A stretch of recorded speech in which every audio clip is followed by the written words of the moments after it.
Мы проводим эксперименты строения мела.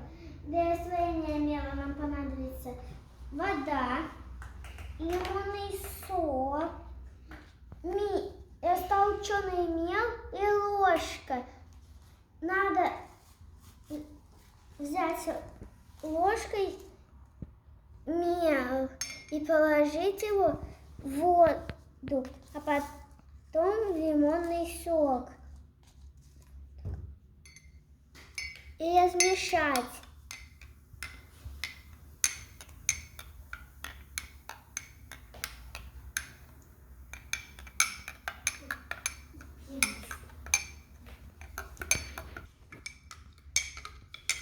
И перемешиваем в воде.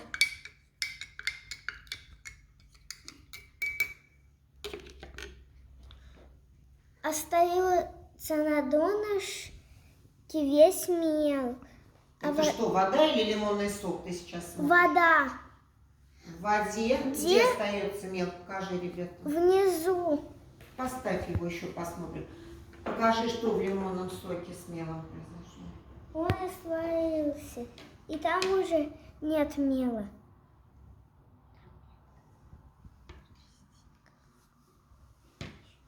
И какой делаем вывод?